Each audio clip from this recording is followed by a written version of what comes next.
ఈరోజు మనం యాదాద్రి జిల్లా భువనగిరి జిల్లా హాస్పిటల్లో ఉన్నాం. ఇటు జిల్లా కేంద్రంలో ఉన్న హాస్పిటల్కి రోజుకు వేల మంది వస్తూ ఉంటారు. గర్భిణీ స్త్రీలు, వృద్ధులు, మరి చాలా మంది ఇక్కడ వచ్చే పేషెంట్లకు చిన్న వర్షానికి కూడా పెద్ద కుంటగా మారి ఈ హాస్పిటల్లో మరి ఇక్కడే చూపించుకోవడానికి వచ్చిన హాస్పిటల్ కూడా పేషెంట్ గా చేరే అవకాశం ఉంది. కాబట్టి ఇక్కడ కొంతమంది పేషెంట్స్ ఉన్నారు. ఒకసారి వాళ్ళని అడిగి తెలుస్తున్నాం ఇక్కడ ఉన్న సమస్యల గురించి.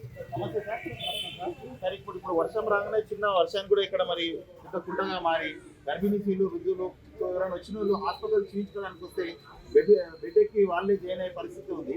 దీనిపైన మీ అభిప్రాయం? ఈ ప్రభుత్వ హాస్పిటల్కు రోజు డైలీ వేల మంది వస్తుంటారు. ఇలా చిన్న చిన్న వర్షాలకి ఇలా గుర్తిస్తే అక్కడిక్కడ పోవడానికి చాలా ఇబ్బందిగా ఉంది. ఆ ప్రెగ్నెన్సీ వాళ్ళు, ముసలి వాళ్ళు, చిన్నపిల్లలు అటు పోయినప్పుడు జారిపడినాకో ఆ ప్రెగ్నెన్సీ వాళ్ళు వాళ్ళే పేషెంట్ అయ్యే అవకాశాలు ఉన్నాయి. దీన్ని ఇలా చిన్న వర్షానికి ఇలా అయితే పెద్ద వర్షం అయితే చాలా ఇబ్బందిగా ఉంటుంది. దీన్ని ప్రభుత్వం వెంబడే చర్య తీసుకోవాలని చెప్తున్నాము. జిల్లా హాస్పిటల్లో చిన్న వర్షం వస్తేనే మొత్తం చెరువు కుండలా మారుతుంది.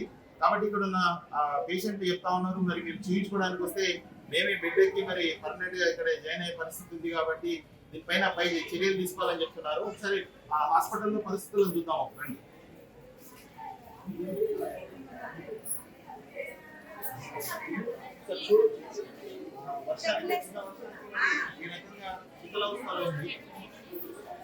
చూడొచ్చు, వాటర్ కారుతా ఉంది. ఈ రకంగా బకెట్స్ పెట్టా ఉన్నారు. దీనిపైన మరి మనం పైన సూపరింటెండెంట్ గారు ఉన్నారు, వారిని ఒకసారి అడిగి తీసుకునే ప్రయత్నం చేద్దాం. ప్రభుత్వ హాస్పిటల్ సూపరింటెండెంట్ గారి దగ్గరికి వెళ్ళాం. అక్కడ వారు అందుబాటులో లేరు. సో ఇక్కడికి వచ్చిన పేషెంట్లు మరి ఈ రకంగా మరి వాటర్ వస్తూ ఉంటే, లీకేజ్ వస్తూ ఉంటే గత 3-4 రోజుల నుండి మరి ఎందుకు చర్యలు తీసుకోవట్లేదు? మరి వృద్ధులు కావచ్చు, గర్భిణీ స్త్రీలు జారి పడితే పరిస్థితి ఏందని చెప్పేసి వాళ్ళు ఆందోళన చెందుతూ ఉన్నారు.